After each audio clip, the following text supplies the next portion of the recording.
Di bentangan tanah Kanan yang bersejarah, di bawah langit yang pernah menaungi Nabi Ibrahim alaihissalam dan Nabi Ishak alaihissalam, hiduplah seorang Nabi Allah yang mulia, Nabi Yakub alaihissalam. Beliau memimpin sebuah keluarga besar dengan 12 putra yang kelak akan menjadi cikal bakal 12 suku Bani Israel. Namun, di antara ke-12 putranya, ada satu sosok yang bersinar berbeda.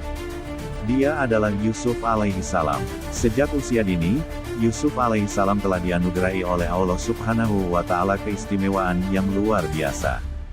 Tidak hanya ketampanan fisik yang masyhur, yang digambarkan sebagai separuh dari ketampanan seluruh umat manusia, tetapi juga kemurnian hati, kecerdasan budi, dan kesalehan yang mendalam.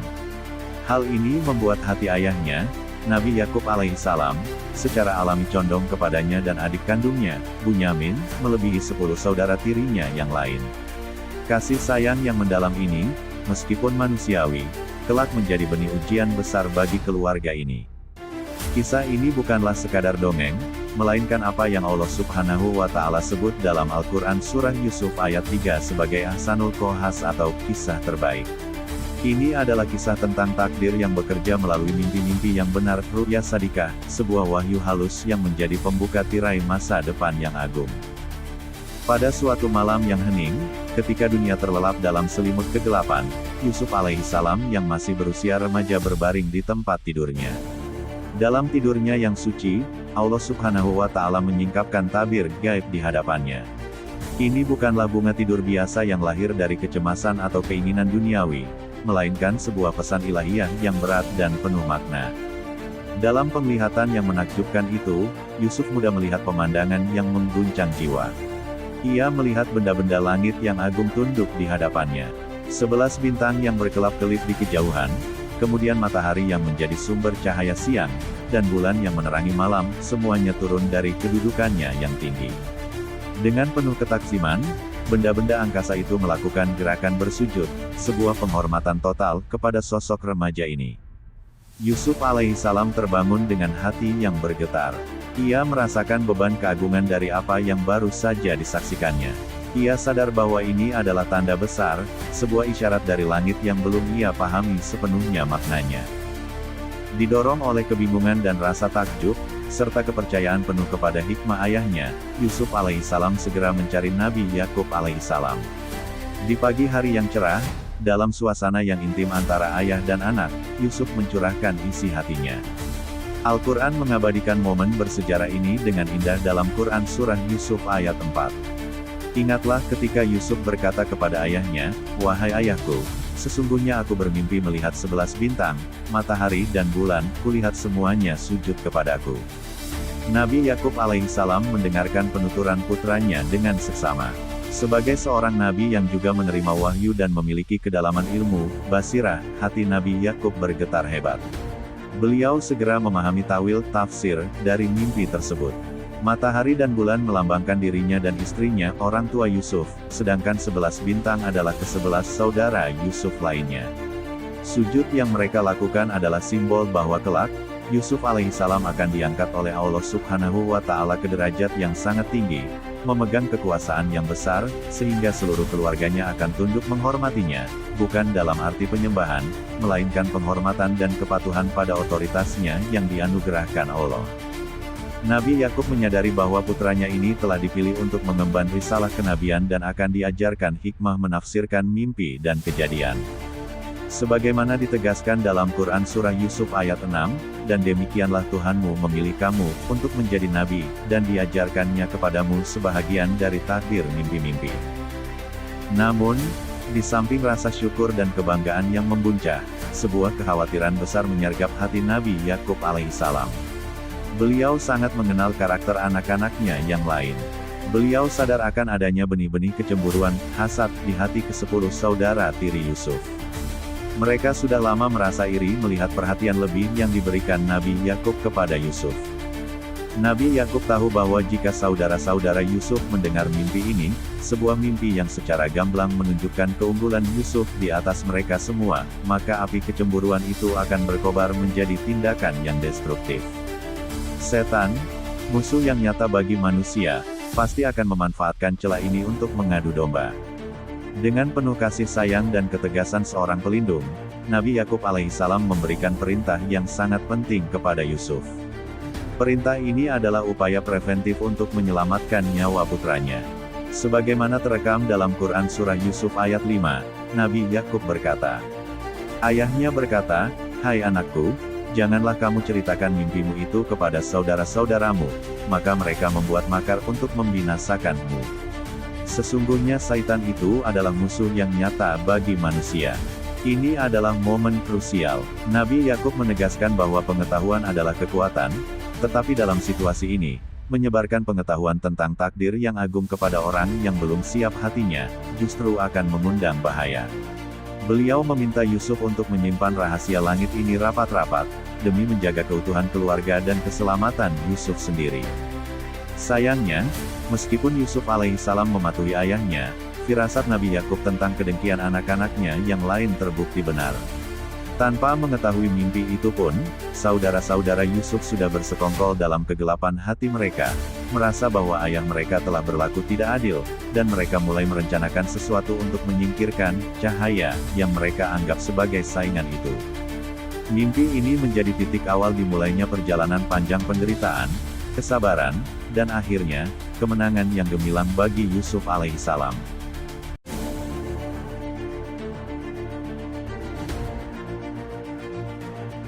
Di bawah langit Kanan yang damai, di dalam keluarga seorang nabi yang mulia, tersimpan bara api yang siap membakar ikatan persaudaraan.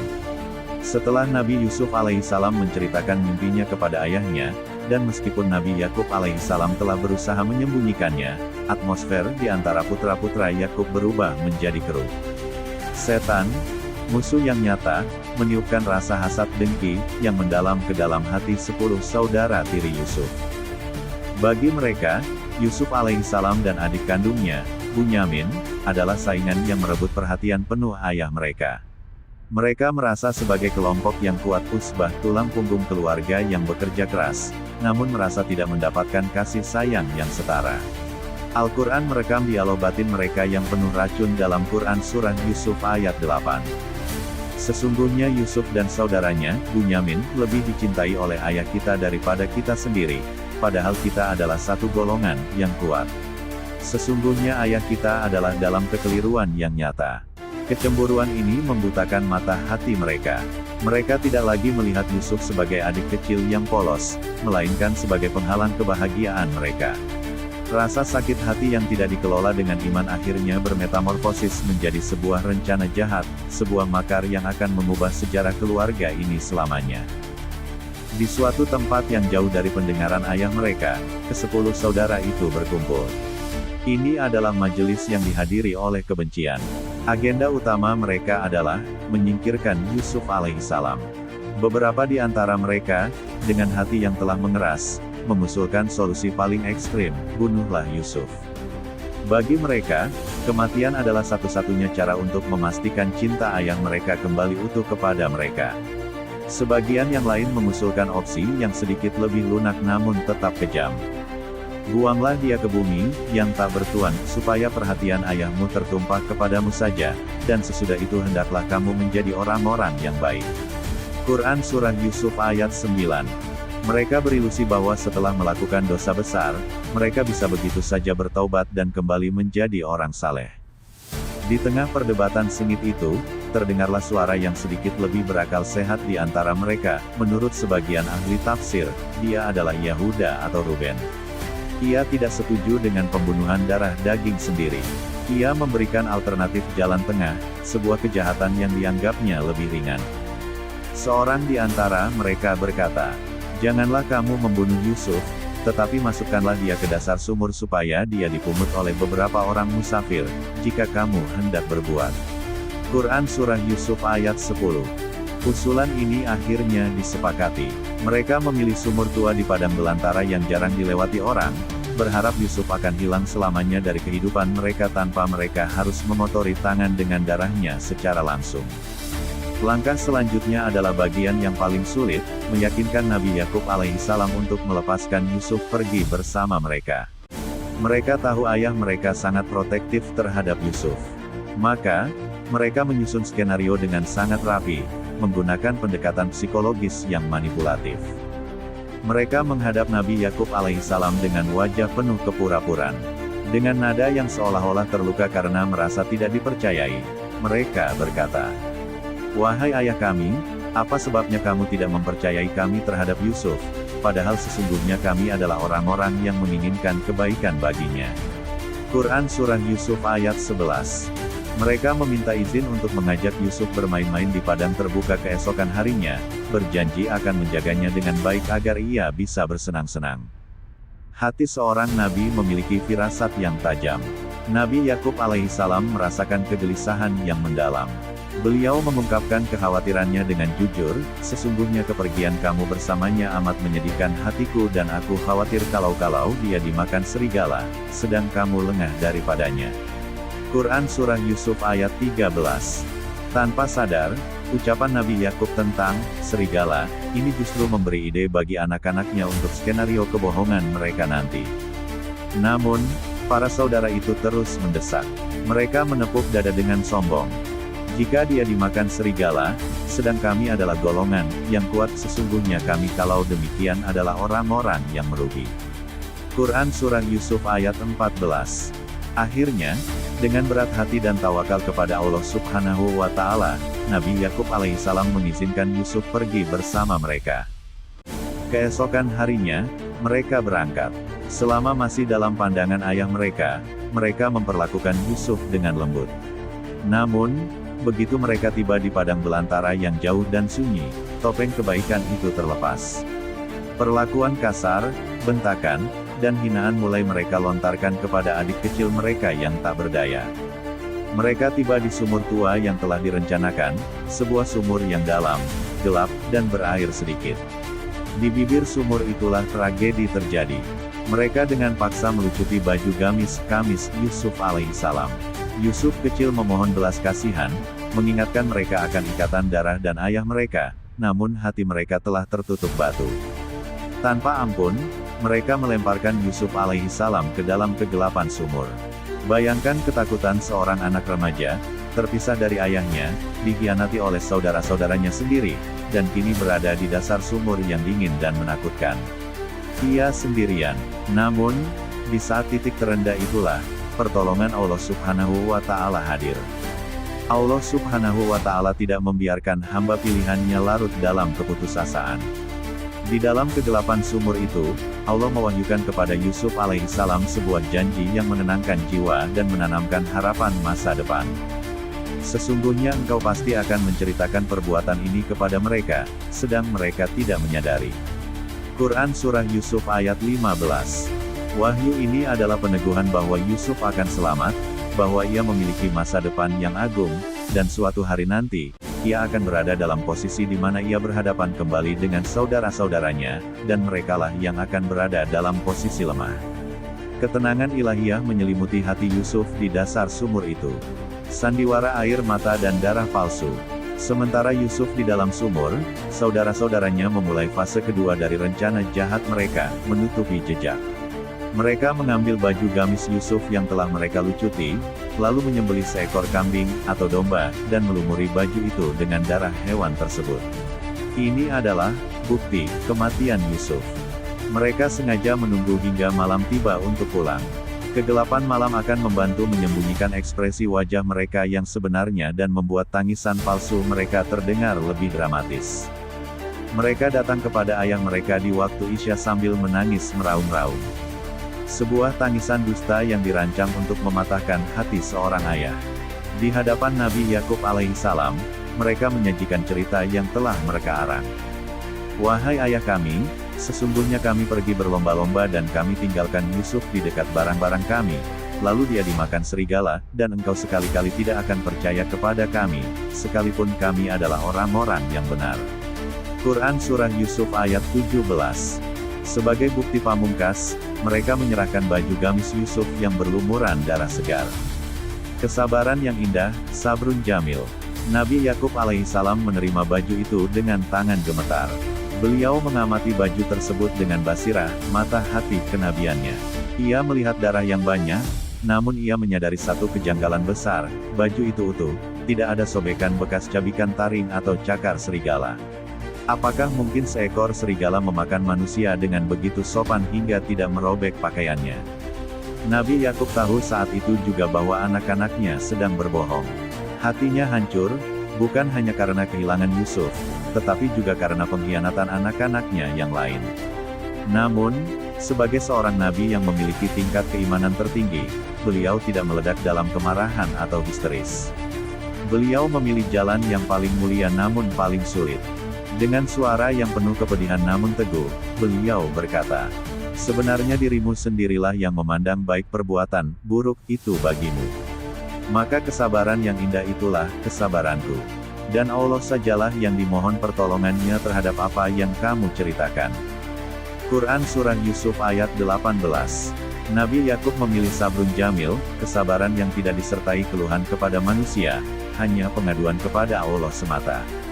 Beliau tahu Yusuf masih hidup, karena mimpi Yusuf belum terwujud. Malam itu, dua nabi Allah terpisah oleh jarak dan nasib, satu di dasar sumur yang gelap dengan ditemani wahyu, dan satu lagi di dalam tenda yang sunyi ditemani kesabaran yang mengiris hati.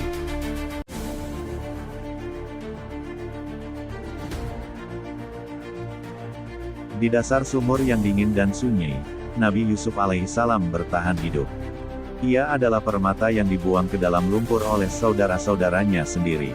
Namun, di mata Allah Subhanahu wa Ta'ala, sumur itu bukanlah kuburan, melainkan sebuah titik transit. Itu adalah langkah pertama dari sebuah rencana agung yang tak terjangkau oleh akal manusia biasa. Allah Subhanahu wa Ta'ala adalah Al-Latif, yang maha lembut. Dia mengatur urusan hambanya dengan cara-cara yang sangat halus, seringkali melalui kejadian yang tampak sebagai musibah. Bagi Yusuf kecil, terpisah dari ayahanda tercinta, Nabi Yakub alaihissalam, adalah ujian yang luar biasa berat. Namun, wahyu yang diterimanya di dalam sumur menjadi pelita dalam hatinya, meyakinkannya bahwa dia tidak ditinggalkan. Babak ini adalah tentang transformasi. Bagaimana seorang anak kesayangan yang dimanja berubah status menjadi barang dagangan yang tak berharga, kemudian menjadi pelayan di rumah seorang bangsawan. Ini adalah kisah tentang bagaimana kesabaran dan ketakwaan menjadi mata uang yang paling berharga di saat harga diri manusia dijual murah. Perjalanan dari Kanan ke Mesir bukan sekadar perpindahan geografis, melainkan perjalanan spiritual menuju kedewasaan dan pemenuhan takdir kenabian. 3 hari 3 malam berlalu, menurut sebagian riwayat ahli tafsir, Yusuf alaihissalam berada dalam kesendirian di dasar sumur. Rasa lapar, haus, dan sepi mencengkeram, namun hatinya tetap bertaut kepada Allah Subhanahu wa Ta'ala. Takdir kemudian menggerakkan sebuah kafilah dagang yang sedang menempuh perjalanan panjang dari Madian menuju Mesir. Mereka melintasi jalur padang pasir yang jarang dilewati dan kebetulan kehabisan persediaan air. Melihat sebuah sumur tua, mereka berhenti. Mereka mengutus seorang penimba air, Warid, untuk mengambil air. Pria itu mendekati sumur dan menurunkan timbanya ke dalam kegelapan lubang. Nabi Yusuf alaihissalam, yang melihat timba itu turun, menyadari ini adalah kesempatan yang dikirim Tuhan. Ia berpegangan kuat pada tali timba tersebut. Ketika penimba air itu menarik talinya, ia merasakan beban yang lebih berat dari biasanya. Dengan tenaga ekstra, ia menariknya ke atas. Betapa terkejutnya ia ketika yang muncul dari bibir sumur bukanlah air, melainkan seorang anak remaja yang ketampanannya memancarkan cahaya, seolah-olah matahari terbit dari dalam bumi. Dalam kekagetan bercampur kegembiraan menemukan harta karun hidup, pria itu berteriak spontan. "Oh, kabar gembira, ini seorang anak laki-laki." Quran Surah Yusuf ayat 19. Teriakan itu menarik perhatian anggota kafilah lainnya. Namun, penemu Yusuf dan beberapa pedagang utama segera menyadari potensi keuntungan di depan mata. Daripada mengumumkan penemuan anak hilang, yang mungkin akan menimbulkan masalah jika keluarganya mencari, mereka memutuskan untuk merahasiakannya. Al-Quran merekam tindakan mereka, maka mereka menyembunyikannya sebagai barang dagangan. Dan Allah Maha mengetahui apa yang mereka kerjakan. Quran Surah Yusuf ayat 19. Yusuf alaihissalam, seorang putra Nabi yang mulia, cucu dari Nabi Ishak alaihissalam, dan cicit dari Nabi Ibrahim alaihissalam, kini diperlakukan tak lebih dari sebuah komoditas. Ia disembunyikan di antara tumpukan barang bawaan di atas unta, dijauhkan dari pandangan agar tidak ada yang mengklaimnya. Yusuf, dengan hikmah yang dianugerahkan Allah, memilih diam dan mengikuti alur takdir ini, menyadari bahwa perlawanan saat itu sia-sia. Kafilah melanjutkan perjalanan menuju Mesir. Bagi Yusuf alaihissalam, ini adalah perjalanan yang penuh kepedihan. Setiap langkah unta membawanya semakin jauh dari pelukan ayahnya di Kanan, menuju masa depan yang sama sekali asing.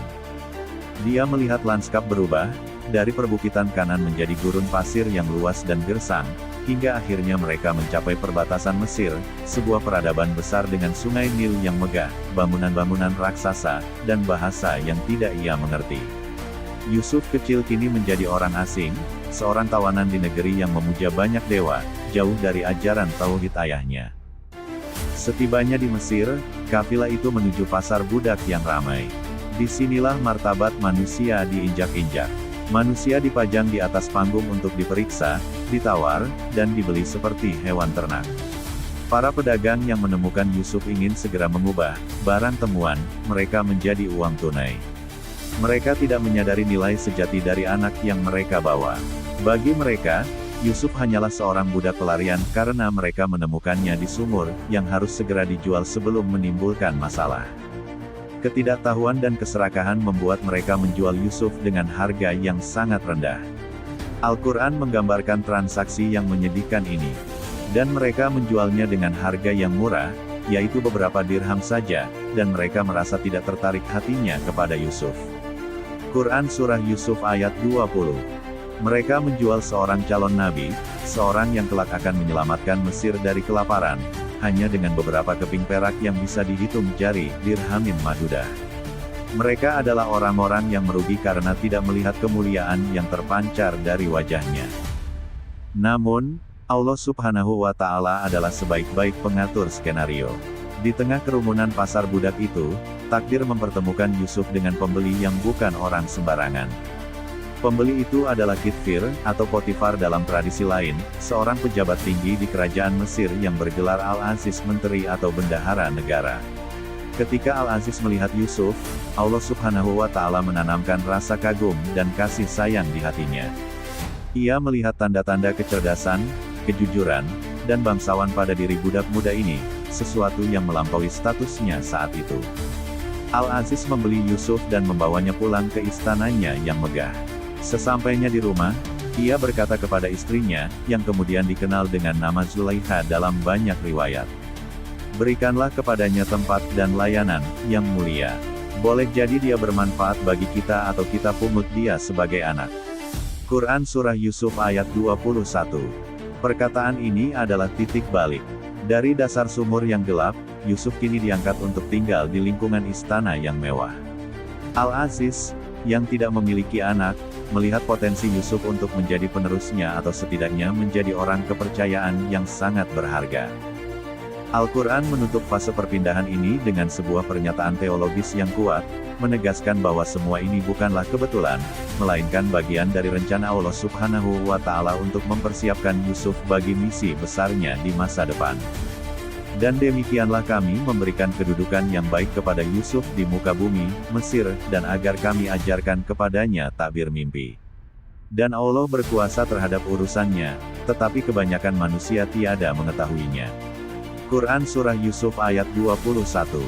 Di istana Al-Aziz inilah Yusuf alaihissalam tumbuh dari seorang remaja menjadi pria dewasa yang matang. Ia belajar tentang tata kelola pemerintahan, bahasa dan budaya Mesir, dan yang terpenting, Allah Subhanahu wa Ta'ala mulai membuka pintu-pintu ilmu hikmah baginya, khususnya kemampuan menafsirkan mimpi ta'wil al-ahadits yang kelak menjadi kunci kejayaannya. Meskipun status sosialnya adalah seorang budak, namun akhlaknya adalah akhlak seorang nabi. Ia melayani majikannya dengan kejujuran dan amanah yang luar biasa, sehingga ia dicintai dan dipercaya sepenuhnya di rumah itu. Allah Subhanahu wa Ta'ala menyempurnakan nikmatnya kepada Yusuf saat ia mencapai usia matang. Dan tatkala dia cukup dewasa, kami berikan kepadanya hikmah dan ilmu. Demikianlah kami memberi balasan kepada orang-orang yang berbuat baik. Quran Surah Yusuf ayat 22. Demikianlah babak ketiga berakhir. Yusuf telah selamat dari sumur, terhindar dari kematian di gurun, dan kini ditempatkan di pusat kekuasaan Mesir, siap menghadapi ujian selanjutnya yang jauh lebih berat, ujian fitnah wanita dan hawa nafsu.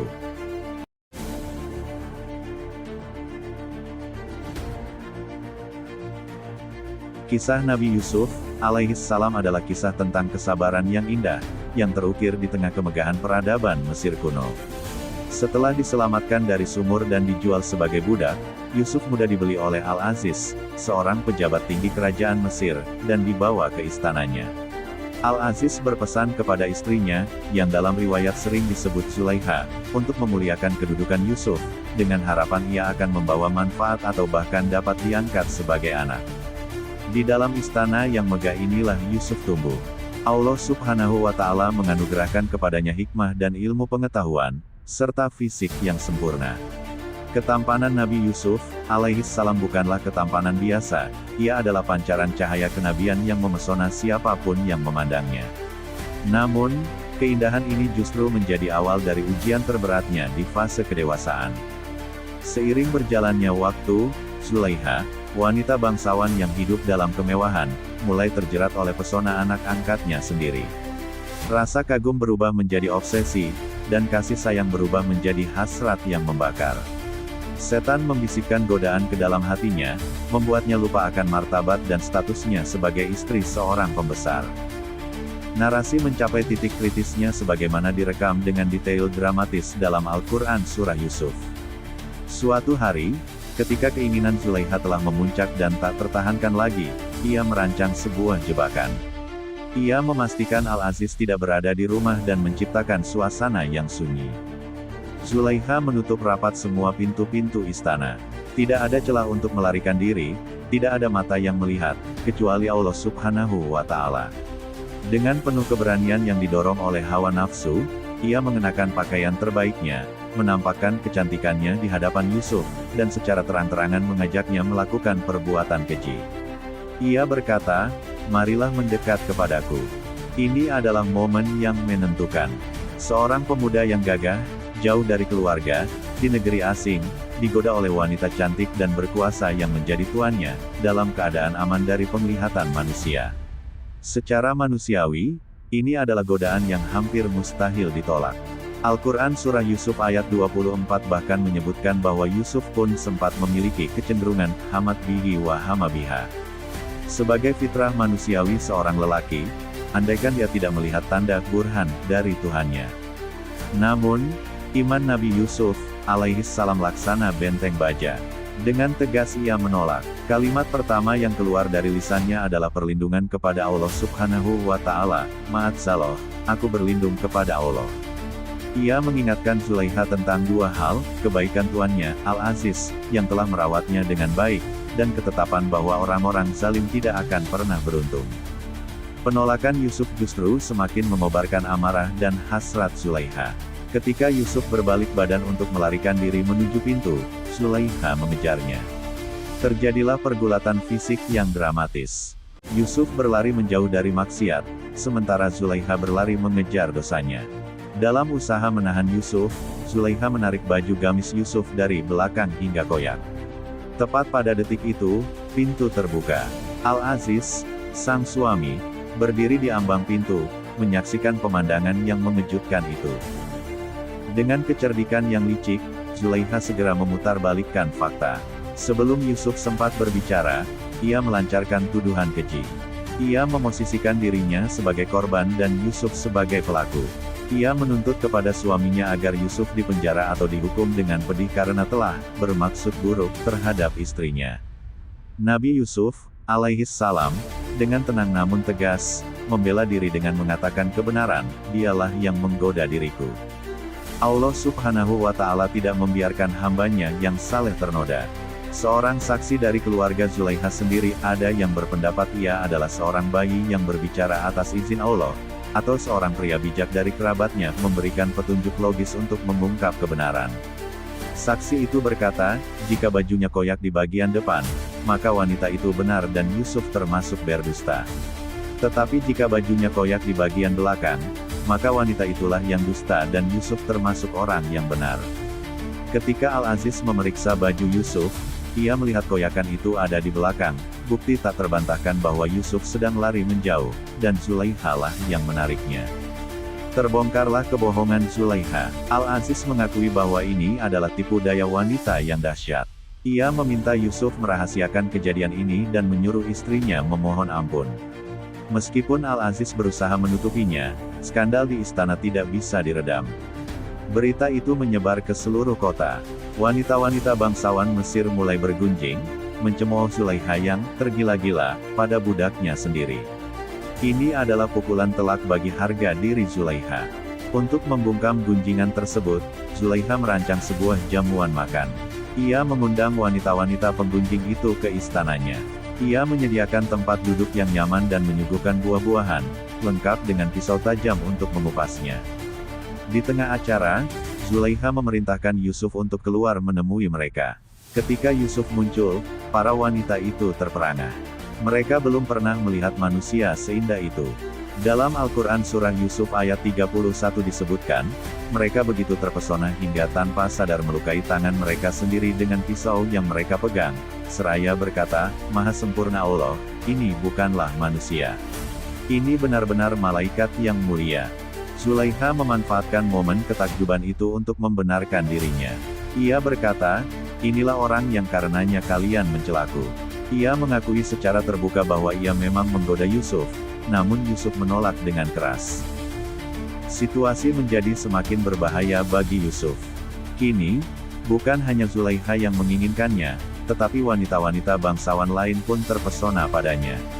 Ancaman Zulaikha menjadi nyata, jika Yusuf tidak menuruti keinginannya, ia akan dipenjara dan dihinakan.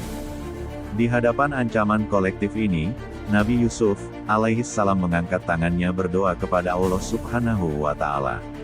Doanya sangat menyentuh, wahai Tuhanku, penjara lebih aku sukai daripada memenuhi ajakan mereka kepadaku. Dan jika engkau tidak hindarkan aku dari tipu daya mereka, tentu aku akan cenderung untuk memenuhi keinginan mereka, dan tentulah aku termasuk orang-orang yang bodoh. Allah Subhanahu wa Ta'ala mengabulkan doanya. Meskipun bukti-bukti telah nyata menunjukkan bahwa Yusuf tidak bersalah, para pembesar Mesir, demi menjaga nama baik keluarga dan meredam skandal publik, memutuskan bahwa jalan terbaik adalah memenjarakan Yusuf untuk sementara waktu. Maka masuklah Yusuf, alaihissalam ke dalam penjara, bukan sebagai penjahat, melainkan sebagai seorang pemuda suci yang memilih terkurung di balik jeruji besi demi menjaga keimanannya daripada hidup bebas dalam kubangan maksiat. Ini adalah akhir dari babak godaan, sekaligus awal dari babak baru dakwah dan kenaikan derajatnya di dalam penjara.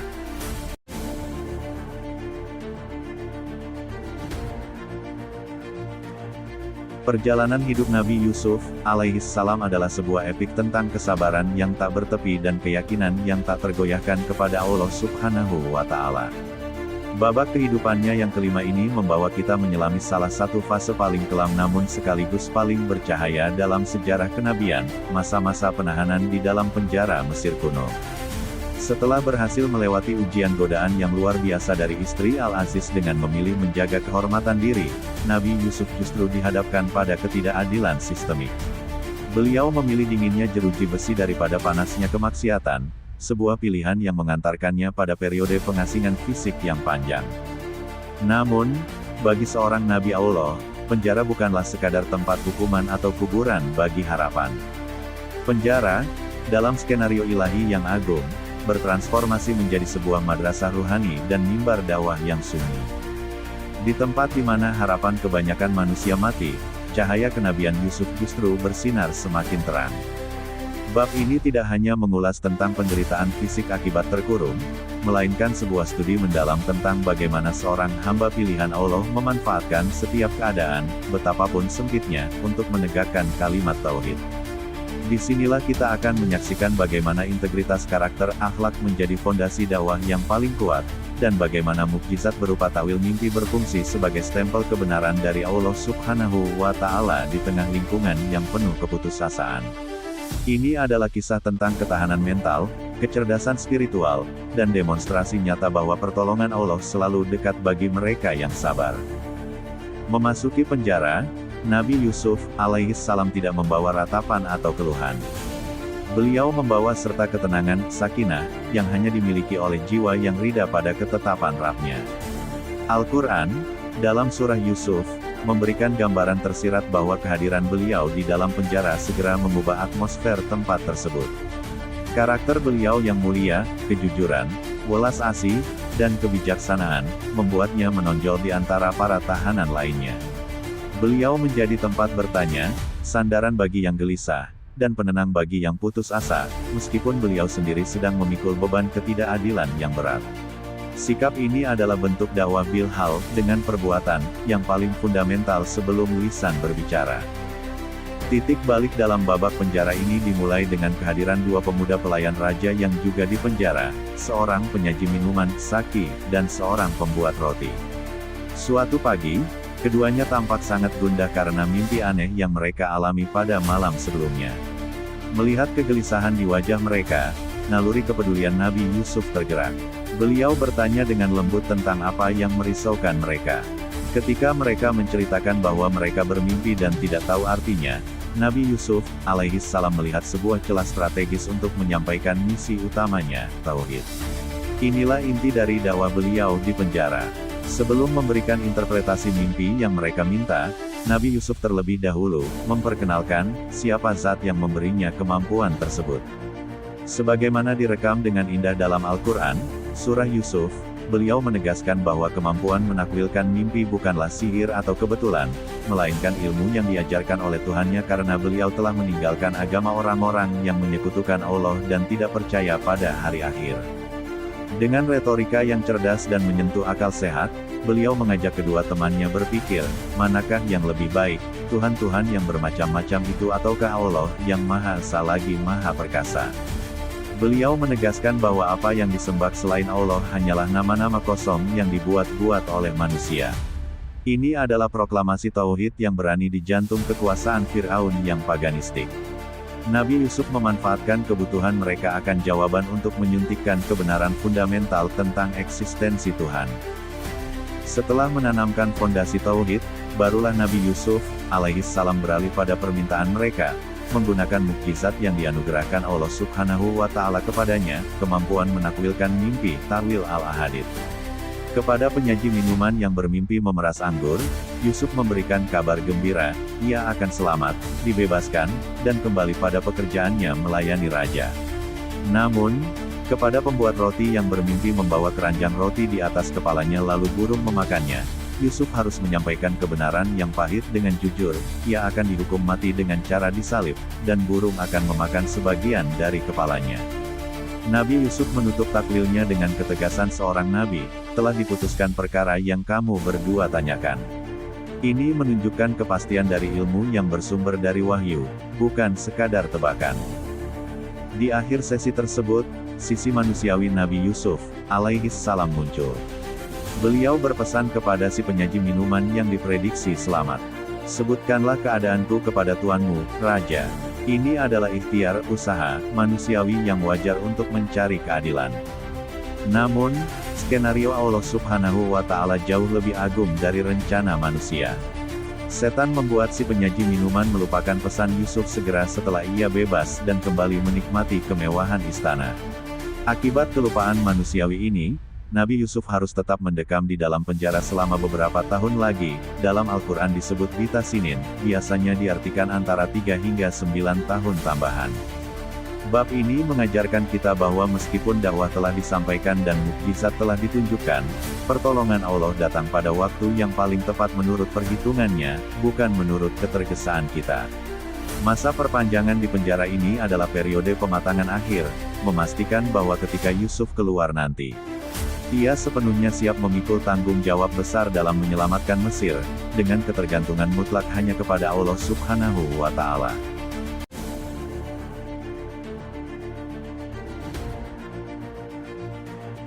Bab ke-6 dalam epik kehidupan Nabi Yusuf, alaihi salam adalah sebuah studi yang menakjubkan tentang bagaimana Allah Subhanahu wa Ta'ala mengatur skenario sejarah dengan presisi yang sempurna. Setelah babak sebelumnya yang penuh dengan ujian kesabaran di dalam dinginnya penjara, di mana harapan sempat digantungkan pada ingatan seorang manusia, sang penyaji minuman, yang kemudian melupakannya, bab ini membuka tirai pada momen krusial di mana takdir Mesir dan nasib Yusuf bertemu dalam satu titik krisis. Bertahun-tahun tambahan di dalam penjara bukanlah waktu yang sia-sia, itu adalah masa inkubasi. Allah Subhanahu wa Ta'ala tidak membiarkan Yusuf alaihissalam keluar hanya sebagai mantan narapidana yang bebas. Dia sedang dipersiapkan untuk keluar sebagai penyelamat bangsa, pada saat yang paling tepat, ketika tidak ada satu orang pun di seluruh kerajaan Mesir yang memiliki jawaban atas kegelisahan rajanya, kecuali dirinya. Bab ini menyoroti kekuatan ilmu kenabian, wahyu dan hikmah, yang mampu menembus kabut ketidaktahuan yang menyelimuti istana Fir'aun. Kita akan menyaksikan bagaimana sebuah mimpi yang menggelisahkan seorang raja pagan menjadi sarana Allah untuk mengangkat derajat hambanya yang bertauhid. Lebih dari sekadar kisah pembebasan fisik dari jeruji besi, bab ini adalah demonstrasi agung tentang integritas moral al-amanah. Yusuf alaihissalam mengajarkan pelajaran abadi bahwa pemulihan nama baik, rehabilitasi, dan penegakan kebenaran jauh lebih berharga daripada sekadar menghirup udara kebebasan secara tergesa-gesa. Ini adalah kisah tentang bagaimana kesabaran yang panjang berbuah manis, mengubah seorang tahanan yang terlupakan menjadi bendaharawan negara adidaya. Suasana di istana kerajaan Mesir mendadak tegang. Sang raja, dalam beberapa riwayat disebut sebagai Ar-Rayyan bin Al-Walid dari bangsa Hiksos, terbangun dari tidurnya dengan perasaan yang sangat terganggu. Ia mengalami mimpi yang berulang dan terasa sangat nyata, sebuah visualisasi yang tidak lazim dan mengerikan. Sebagaimana direkam dalam Al-Quran Surah Yusuf, Raja berkata, "Sesungguhnya aku bermimpi melihat 7 ekor sapi betina yang gemuk-gemuk dimakan oleh 7 ekor sapi betina yang kurus-kurus, dan 7 bulir gandum yang hijau dan 7 bulir lainnya yang kering." Mimpi itu begitu membekas sehingga Raja segera mengumpulkan para pembesar, pendeta, ahli nujum, dan penasihat spiritualnya. Ia menuntut sebuah penafsiran ta'wil. Namun, disinilah letak ketidakberdayaan ilmu manusia di hadapan ketetapan Allah Subhanahu wa Ta'ala. Para cerdik pandai istana itu terdiam. Mereka tidak mampu menangkap makna di balik simbol-simbol tersebut dan akhirnya hanya memberikan jawaban yang mengelak. Itu hanyalah mimpi-mimpi yang kosong, ad-ghatsu ahlam, dan kami sekali-kali tidak tahu menakwilkan mimpi-mimpi kosong itu. Jawaban ini justru menambah kepanikan raja, karena intuisinya mengatakan bahwa ini adalah peringatan akan masa depan negerinya. Di tengah kebuntuan di balairung istana itu, sebuah ingatan yang telah lama terkubur tiba-tiba muncul kembali di benak sang kepala penyaji minuman. Melihat keputusasaan raja dan kegagalan para ahli nujum, ia teringat pada sosok pemuda luar biasa yang pernah satu sel dengannya bertahun-tahun lalu, pemuda yang takwilnya terhadap mimpinya sendiri terbukti sangat akurat. Dengan rasa bersalah karena telah melupakan janjinya selama bertahun-tahun, ia memberanikan diri menghadap raja dan berkata, "Aku akan memberitakan kepadamu tentang orang yang pandai menakwilkannya, maka utuslah aku kepadanya." Izin diberikan, dan sang penyaji minuman bergegas kembali ke tempat yang paling dihindarinya, penjara bawah tanah yang gelap. Pertemuan kembali antara penyaji minuman dan Nabi Yusuf alaihissalam di dalam sel adalah momen yang kontras. Si penyaji minuman datang dengan tergesa-gesa membawa beban nasib satu negara, sementara Yusuf menyambutnya dengan ketenangan seorang nabi, tanpa sedikit pun menunjukkan kemarahan atau celaan karena telah dilupakan begitu lama. Ketika mimpi raja diceritakan, Nabi Yusuf alaihissalam tidak menahan ilmunya. Beliau tidak menggunakan kesempatan itu untuk tawar-menawar pembebasannya. Dengan kedermawanan seorang nabi, beliau langsung memberikan tafsir yang detail dan, yang lebih penting, sebuah solusi strategis. Beliau menjelaskan bahwa 7 sapi gemuk dan 7 bulir hijau melambangkan 7 tahun masa kesuburan dan kelimpahan panen. Sedangkan 7 sapi kurus dan bulir kering melambangkan 7 tahun masa paceklik, kekeringan, yang parah yang akan menghabiskan semua cadangan makanan. Disinilah letak kejeniusan dan hikmah kebijaksanaan, yang diberikan Allah Subhanahu wa Ta'ala kepada Yusuf. Beliau tidak hanya menafsirkan, tetapi memberikan cetak biru kebijakan ekonomi nasional, supaya kamu bertanam 7 tahun lamanya sebagaimana biasa, maka apa yang kamu tuai hendaklah kamu biarkan di bulirnya kecuali sedikit untuk kamu makan. Ini adalah strategi manajemen logistik dan ketahanan pangan, produksi massal selama masa subur, penyimpanan gabuh dalam bulirnya agar awet, sebuah teknik penyimpanan yang maju, dan penghematan konsumsi austerity measure. Beliau juga menambahkan satu detail yang tidak ada dalam mimpi raja, bahwa setelah masa paceklik itu akan datang tahun di mana hujan akan turun dan manusia akan kembali memeras anggur dan minyak.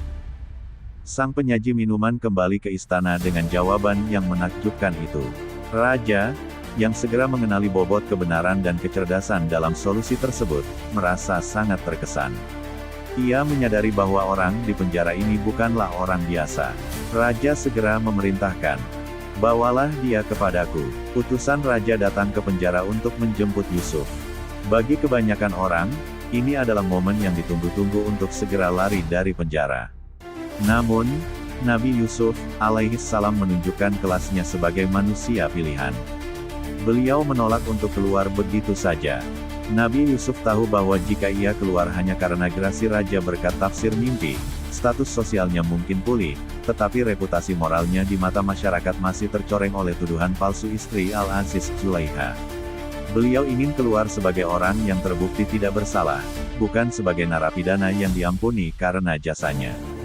Beliau berkata kepada utusan itu, "Kembalilah kepada tuanmu dan tanyakanlah kepadanya bagaimana halnya wanita-wanita yang telah melukai tangannya.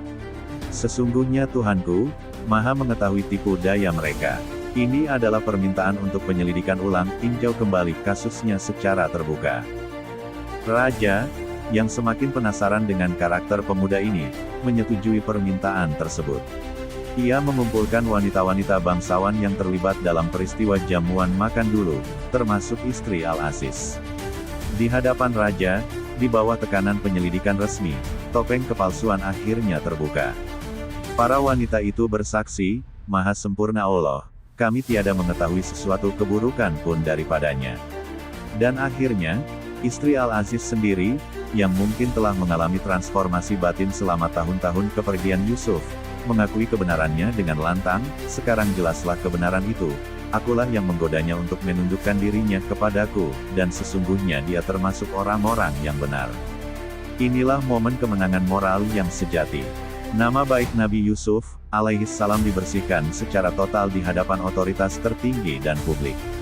Integritasnya terbukti tak terbantahkan. Setelah proses rehabilitasi nama baik selesai, Nabi Yusuf, alaihissalam akhirnya bersedia keluar dari penjara.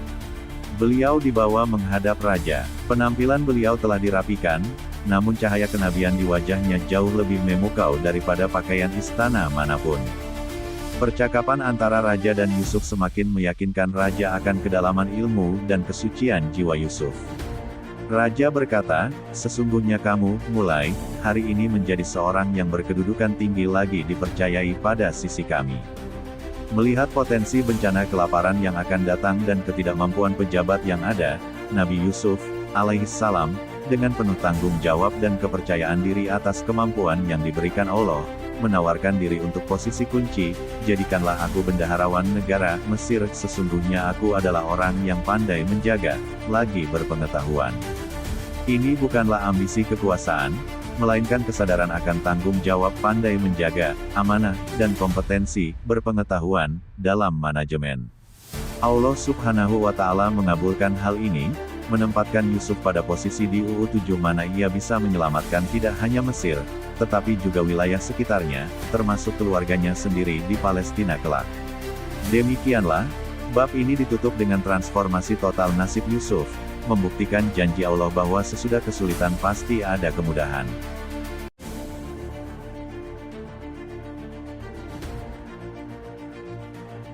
Bab ke-7 dalam epik kehidupan Nabi Yusuf, alaihissalam adalah sebuah studi agung tentang konsep tamkin, bagaimana Allah Subhanahu wa Ta'ala meneguhkan kedudukan hambanya di muka bumi setelah serangkaian ujian yang melelahkan.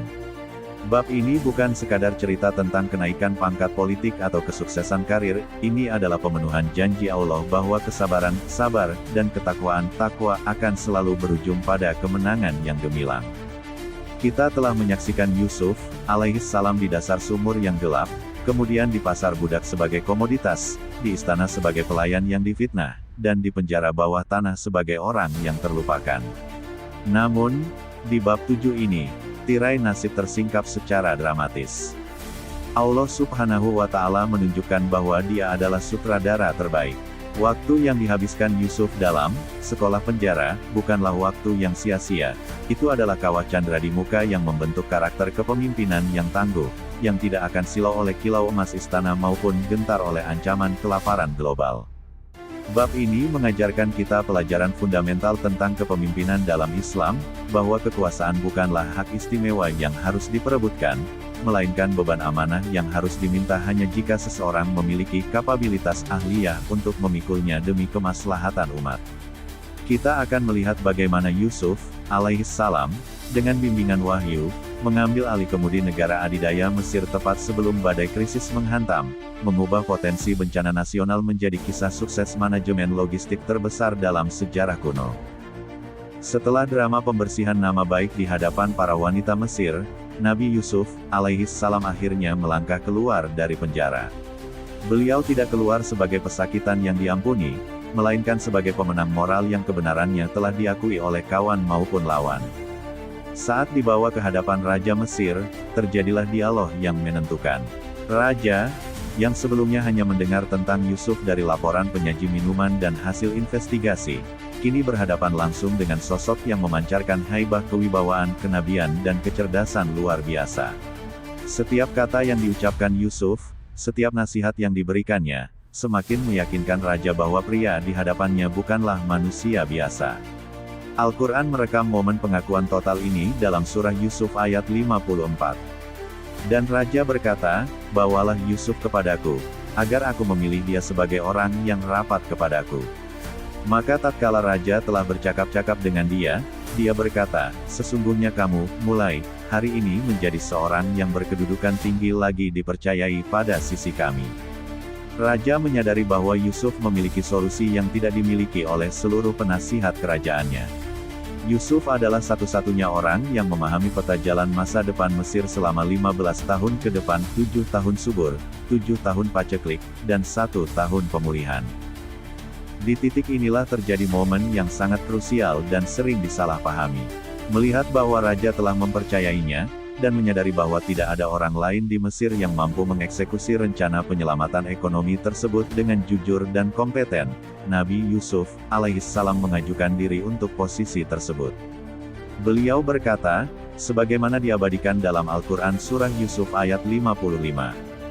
"Jadikanlah aku bendaharawan negara Mesir, sesungguhnya aku adalah orang yang pandai menjaga, lagi berpengetahuan."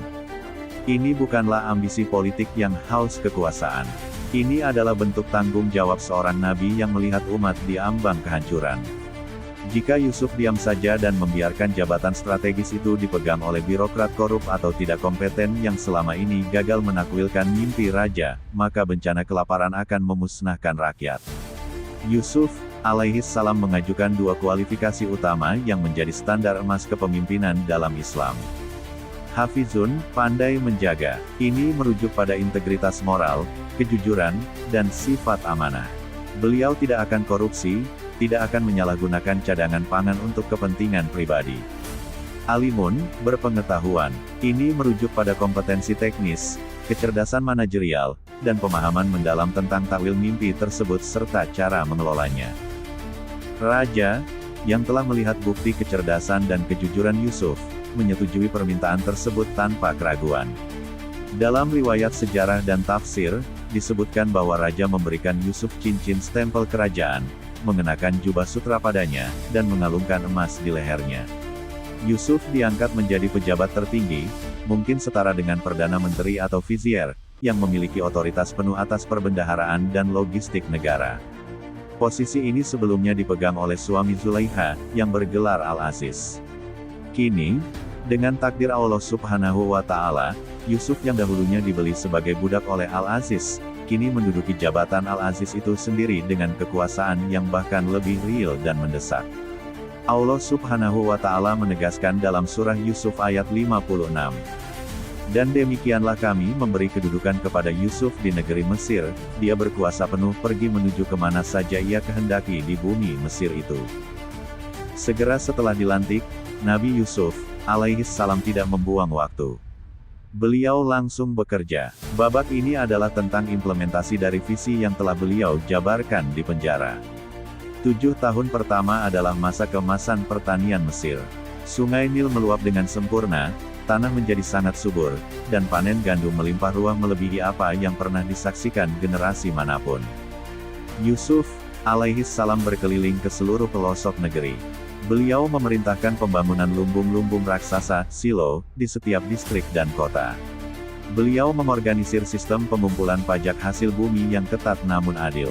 Rakyat diminta untuk bekerja keras di ladang dan menyerahkan kelebihan panen mereka kepada negara untuk disimpan. Kunci dari strategi Yusuf, berdasarkan ilham dari Allah, adalah teknik penyimpanan. Gandum disimpan tetap pada bulirnya, fi sumbulihi. Ini adalah metode ilmiah kuno yang menjaga biji-bijian agar tidak busuk, tidak dimakan hama, dan tahan lama hingga bertahun-tahun. Skala operasi yang dipimpin Yusuf sangat masif. Al-Quran dan hadis memberikan gambaran tentang betapa banyaknya gandum yang dikumpulkan. Saking banyaknya, hingga pada satu titik, mereka berhenti menakar dan menghitungnya karena jumlahnya yang tak terhingga bagaikan pasir di laut. Yusuf, alaihi salam membuktikan dirinya sebagai manajer yang ulung. Beliau tidak hanya duduk di istana, tetapi terlibat langsung memastikan setiap gantang gandum tersimpan dengan aman. Beliau sedang mempersiapkan baterai energi bagi bangsa Mesir untuk menghadapi 7 tahun kegelapan paceklik yang pasti akan datang. Bab ini ditutup dengan posisi Yusuf di puncak kekuasaan duniawi. Namun, narasi Al-Quran selalu mengingatkan kita pada hakikat spiritual, bahwa semua kekuasaan ini adalah ujian, dan balasan di akhirat bagi orang yang bertakwa jauh lebih baik. Yusuf, di tengah kemewahan istana dan otoritas yang absolut, tetap menjadi hamba Allah yang rendah hati, yang hatinya tidak terikat pada dunia yang kini berada di genggamannya. Dia sedang bersiap bukan hanya untuk menyelamatkan Mesir, tetapi juga untuk skenario ilahi selanjutnya, reuni dengan keluarganya.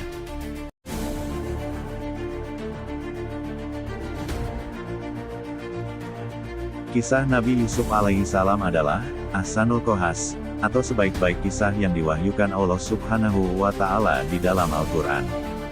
Babak pertemuan kembali ini bukanlah sekadar reuni keluarga biasa, melainkan puncak dari sebuah skenario ilahi yang telah dirajut selama puluhan tahun. Ini adalah manifestasi dari kesabaran yang indah, sabrun jamil, dari seorang ayah, Nabi Yakub alaihi salam, dan keteguhan hati seorang anak yang terbuang, Nabi Yusuf alaihi salam, yang kini telah diangkat derajatnya oleh Allah Subhanahu wa Ta'ala. Setelah melewati ujian sumur yang gelap, fitnah di istana, dan dinginnya penjara, Yusuf kini berdiri di puncak kekuasaan Mesir sebagai Al-Aziz, bendahara negara yang bijaksana. 7 tahun masa kelimpahan telah berlalu, dan kini dunia sedang dicengkeram oleh 7 tahun masa paceklik yang dahsyat, sebagaimana takwil mimpi sang raja yang dijelaskan oleh Yusuf. Kekeringan tidak hanya melanda Mesir, tetapi juga meluas hingga ke negeri Kanan Palestina, tempat Nabi Yakub dan keluarganya tinggal. Kelaparan yang mendesak memaksa Yakub alaihissalam untuk mengirim putra-putranya, para saudara yang dahulu membuang Yusuf, untuk pergi ke Mesir.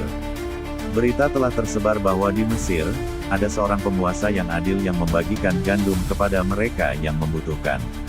Tanpa mereka sadari, perjalanan mencari pangan ini adalah langkah pertama menuju penggenapan mimpi Yusuf kecil, di mana 11 bintang, matahari, dan bulan bersujud kepadanya. Takdir Allah Subhanahu wa Ta'ala mulai mempertemukan kembali benang-benang yang terputus, dalam sebuah pertemuan yang penuh ketegangan, kerinduan, dan ujian keimanan. Ketika saudara-saudara Yusuf tiba di Mesir dan masuk ke istana untuk meminta jatah gandum, terjadilah momen yang sangat dramatis. Al-Quran dalam surah Yusuf ayat 58 menggambarkan, dan saudara-saudara Yusuf datang, lalu mereka masuk ke tempatnya. Maka Yusuf mengenal mereka, sedang mereka tidak mengenalnya lagi. Quran Surah Yusuf, 58. Yusuf, yang kini duduk di singgasana kekuasaan dengan pakaian kebesaran Mesir dan wibawa yang luar biasa, segera mengenali wajah-wajah yang pernah melemparkannya ke dalam sumur. Namun, mereka sama sekali tidak mengenali adik kecil mereka dalam sosok penguasa agung di hadapan mereka. Waktu dan kedudukan telah mengubah segalanya di mata mereka. Disinilah ujian dimulai. Yusuf tidak segera membuka identitasnya. Ia melayani mereka dengan baik, memberikan takaran gandum yang penuh. Namun, ia melihat ketidaklengkapan dalam rombongan mereka. Ia bertanya tentang keluarga mereka dan mengetahui bahwa mereka meninggalkan satu saudara seayah Bunyamin bersama ayah mereka. Yusuf melihat peluang untuk membawa adik kandungnya ke Mesir. Ia memberikan ultimatum, jika mereka ingin mendapatkan gandum lagi di masa depan, mereka harus membawa serta saudara bungsu mereka tersebut sebagai bukti kebenaran ucapan mereka. Sebelum mereka pulang, Yusuf alaihissalam secara diam-diam memerintahkan pelayannya untuk memasukkan kembali barang-barang penukar uang emas, yang mereka bawa untuk membeli gandum ke dalam karung-karung mereka. Ini adalah tindakan kedermawanan sekaligus strategi agar mereka merasa berhutang budi dan terdorong untuk kembali. Ketika mereka tiba kembali di Kanaan dan membuka karung-karung mereka terkejut menemukan uang mereka kembali. Mereka menceritakan kepada ayah mereka, Nabi Yakub, tentang kebaikan sang penguasa Mesir, namun juga menyampaikan syarat berat yang diajukan, Bunyamin harus ikut pada perjalanan berikutnya. Nabi Yakub, yang hatinya masih terluka oleh kehilangan Yusuf, awalnya menolak keras. Ia berkata, sebagaimana diabadikan dalam Al-Quran Surah Yusuf ayat 64. Dia, Yakub berkata, bolehkah aku mempercayakan Bunyamin kepada kamu, seperti aku telah mempercayakan saudaranya Yusuf kepada kamu dahulu. Maka Allah adalah sebaik-baik penjaga, dan Dia adalah Maha Penyayang di antara para penyayang. Namun, desakan kebutuhan pangan yang semakin menipis dan janji sumpah setia dari putra-putranya akhirnya meluluhkan hati Yakub. Dengan berat hati dan tawakal penuh kepada Allah Subhanahu wa Ta'ala, ia melepas Bunyamin pergi, seraya menasihati mereka untuk memasuki Mesir dari pintu gerbang yang berbeda-beda sebagai bentuk ikhtiar menghindari ain pandangan mata yang dengki. Rombongan saudara itu kembali tiba di Mesir, kali ini lengkap bersama Bunyamin. Yusuf alaihissalam menyambut mereka dengan penghormatan yang lebih besar. Dalam sebuah jamuan makan, Yusuf mengatur tempat duduk mereka. Ketika tiba giliran Bunyamin, Yusuf menempatkannya bersamanya. Pada momen yang sangat pribadi, Yusuf akhirnya membuka rahasianya hanya kepada adik kandungnya, Bunyamin. Al-Quran Surah Yusuf ayat 69 mengisahkan. Dan ketika mereka masuk ke tempat Yusuf, dia menempatkan saudaranya Bunyamin di tempatnya. Dia berkata, sesungguhnya aku ini adalah saudaramu, maka janganlah kamu berduka cita terhadap apa yang telah mereka kerjakan. Bayangkan keharuan saat itu, dua saudara kandung yang terpisah oleh kekejaman, kini bersatu dalam pelukan rahasia di tengah istana asing. Yusuf menenangkan Bunyamin dan memintanya untuk tidak membocorkan rahasia ini kepada saudara-saudara yang lain, karena Yusuf memiliki rencana untuk menahan Bunyamin agar tetap bersamanya di Mesir. Karung-karung telah diisi penuh dengan gandum. Namun, atas perintah Yusuf, sebuah piala gelas minum perak milik raja disusupkan ke dalam karung milik Bunyamin. Ketika kafilah baru saja bergerak, seorang penyeru dari istana mengejar mereka dan berteriak, "Wahai kafilah, sesungguhnya kamu pasti pencuri." Quran Surah Yusuf, 70. Saudara-saudara Yusuf terkejut dan bersumpah bahwa mereka datang bukan untuk membuat kerusakan. Mereka ditanya apa hukumannya jika piala itu ditemukan pada salah satu dari mereka. Sesuai syariat Nabi Yakub bukan hukum Mesir, mereka menjawab bahwa si pencuri itu sendiri yang akan menjadi tebusannya, menjadi budak bagi pemilik barang. Pemeriksaan dimulai. Untuk menyamarkan siasatnya, Yusuf memerintahkan pemeriksaan dimulai dari karung saudara-saudara yang lebih tua. Ketegangan memuncak hingga akhirnya, piala tersebut dikeluarkan dari karung Bunyamin. Saudara-saudara yang lain terkejut dan malu. Dalam kepanikan, mereka justru melontarkan tuduhan yang menyakitkan. Jika dia mencuri, maka sungguh saudaranya, Yusuf, pun telah mencuri dahulu. Quran Surah Yusuf, 77. Mendengar ini, Yusuf menyembunyikan kemarahannya dalam hati dan hanya bergumam lirih. Kalian berada pada kedudukan yang lebih buruk. Mereka memohon kepada Yusuf dengan menyebutkan usia ayah mereka yang sudah sangat tua, menawarkan salah satu dari mereka sebagai pengganti Bunyamin. Namun, Yusuf dengan tegas menolak, berpegang pada hukum yang mereka sepakati sendiri, hanya pelaku yang ditahan. Putus asa, saudara tertua, Ruben atau Yehuda menurut tafsir berbeda, memutuskan untuk tetap tinggal di Mesir karena malu dan takut menghadapi ayahnya, Yakub, setelah gagal menjaga sumpah mereka. Ia memerintahkan yang lain untuk pulang dan menyampaikan berita pahit ini. Babak ini berakhir dengan kesedihan yang mendalam, namun sekaligus menjadi titik balik di mana keangkuhan saudara-saudara Yusuf mulai runtuh, dan rencana Allah Subhanahu wa Ta'ala semakin dekat menuju penyelesaian yang sempurna.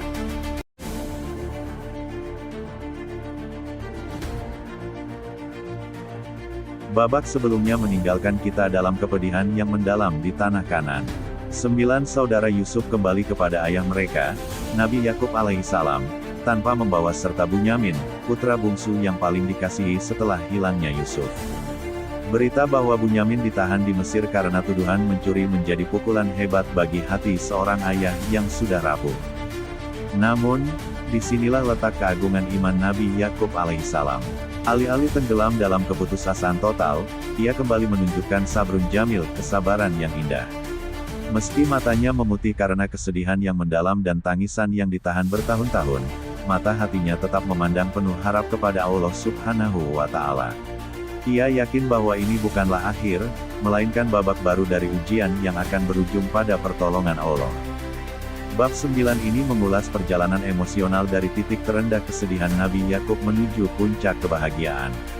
Ini adalah kisah tentang bagaimana taubat membuka pintu maaf, bagaimana benda sederhana, baju gamis, menjadi wasilah mukjizat, dan bagaimana mimpi seorang anak kecil puluhan tahun silam akhirnya menjadi kenyataan di bawah arsy kekuasaan Mesir. Ini adalah bukti firman Allah Subhanahu wa Ta'ala dalam Quran Surah Yusuf ayat 87.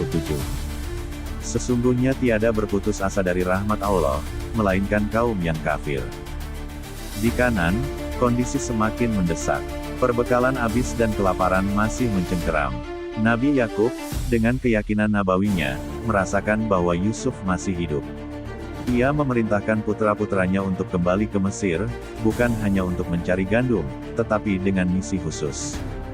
Hai anak-anakku, pergilah kamu, maka carilah berita tentang Yusuf dan saudaranya dan jangan kamu berputus asa dari rahmat Allah. Quran Surah Yusuf, 87. Dengan berat hati dan perbekalan yang sangat buruk, sedikit tidak berharga untuk ditukarkan, saudara-saudara itu kembali menempuh perjalanan ke Mesir. Mereka tiba di hadapan Al-Aziz, Yusuf alaihissalam, dalam keadaan hina dan memohon belas kasihan. Mereka berkata, "Wahai Al-Aziz, kami dan keluarga kami telah ditimpa kesengsaraan dan kami datang membawa barang-barang yang tak berharga, maka sempurnakanlah sukatan untuk kami dan bersedekahlah kepada kami." Quran Surah Yusuf, 88. Melihat kondisi saudara-saudaranya yang memprihatinkan dan mendengar kerendahan hati mereka, Yusuf alaihissalam tak kuasa lagi menahan rahasianya. Waktu yang ditetapkan Allah Subhanahu wa Ta'ala telah tiba. Dengan suara yang mungkin bergetar menahan emosi, Yusuf bertanya kepada mereka tentang masa lalu yang kelam.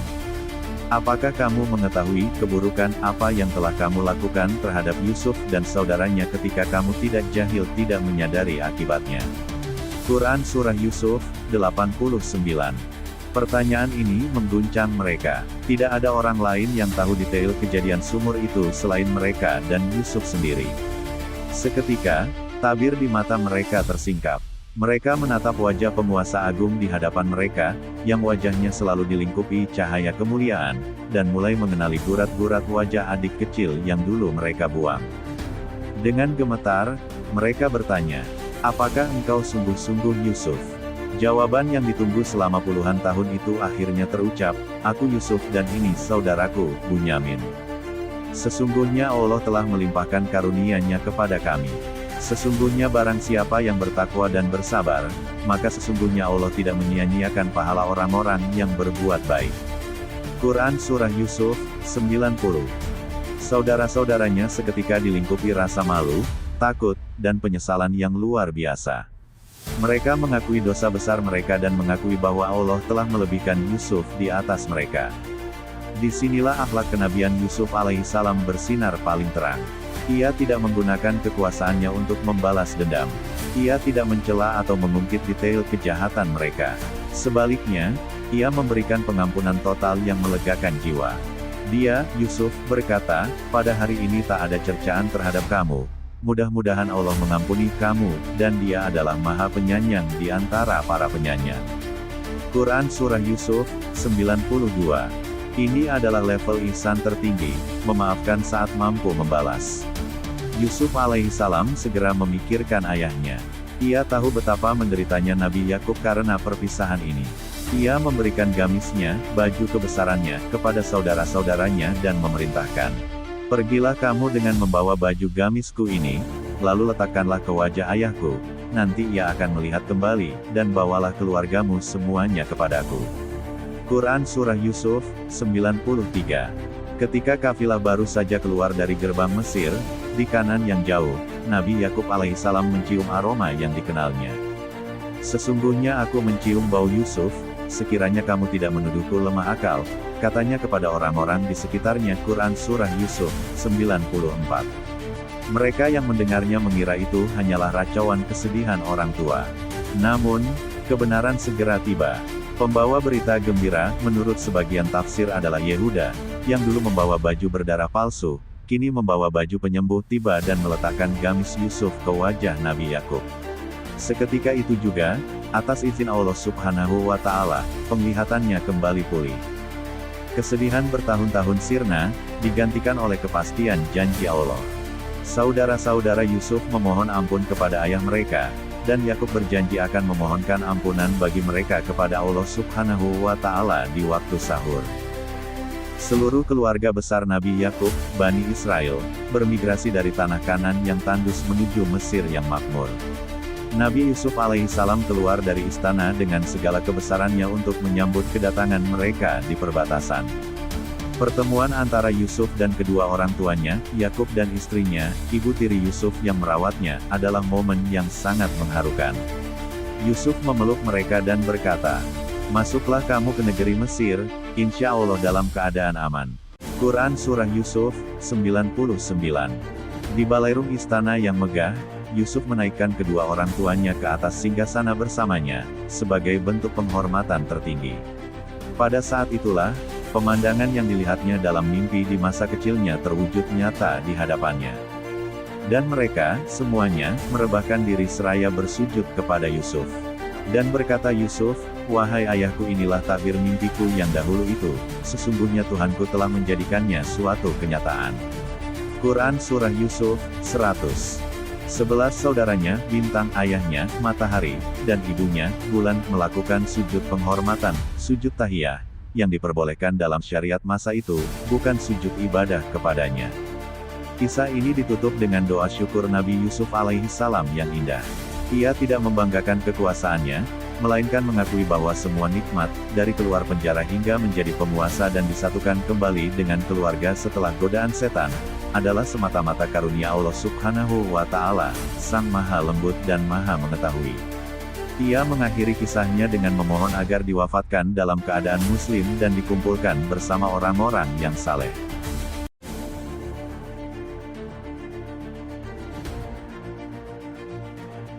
Kisah Nabi Yusuf alaihissalam adalah sebuah epik tentang kesabaran yang tak tergoyahkan, keyakinan yang kokoh pada rencana Allah Subhanahu wa Ta'ala, dan kemenangan akhir dari kebaikan atas kedengkian.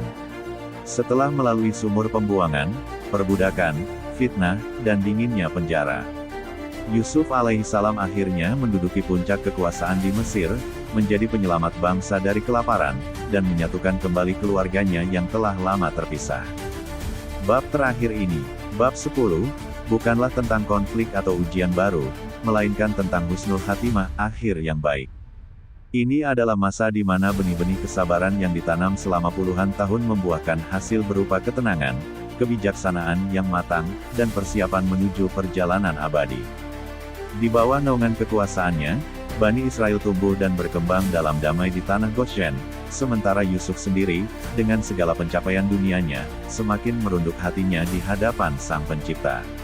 Ia menyadari bahwa segala kekuasaan dan reuni keluarga hanyalah persinggahan sementara sebelum kembali kepada Allah Subhanahu wa Ta'ala, Hakim yang sejati.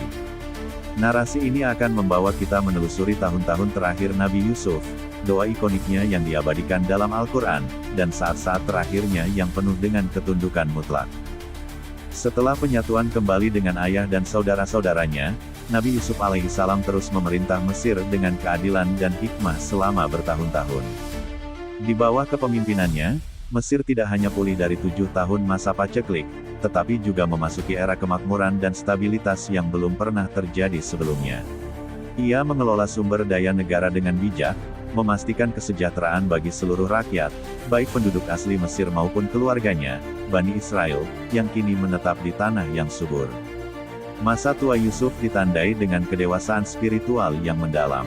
Pengalaman hidupnya yang luar biasa telah menempanya menjadi seorang pemimpin yang tidak hanya cakap dalam urusan duniawi tetapi juga seorang nabi yang senantiasa membimbing umatnya menuju tauhid.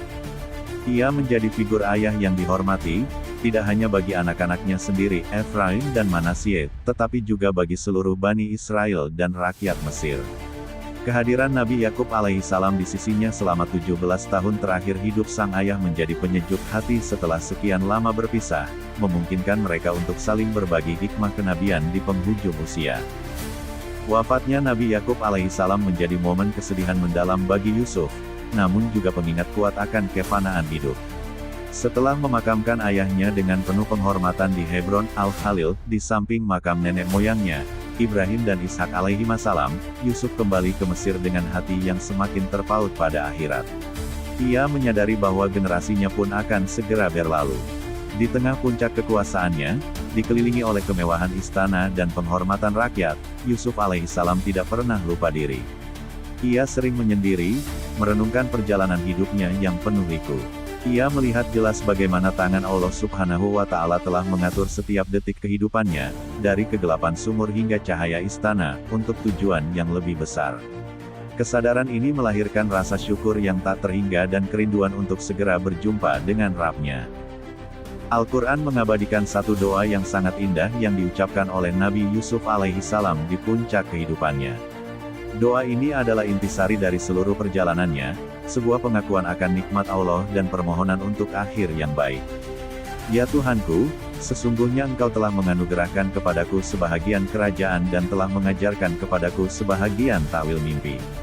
Ya Tuhan, pencipta langit dan bumi, Engkaulah pelindungku di dunia dan di akhirat, wafatkanlah aku dalam keadaan Islam dan gabungkanlah aku dengan orang-orang yang saleh.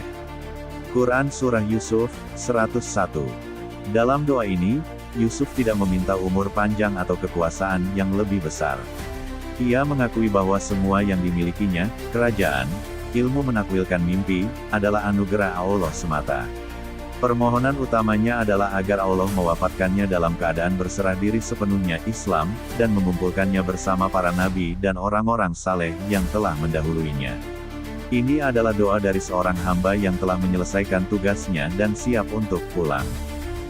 Menjelang akhir hayatnya, Nabi Yusuf alaihissalam mengumpulkan keluarga dan pengikut setianya.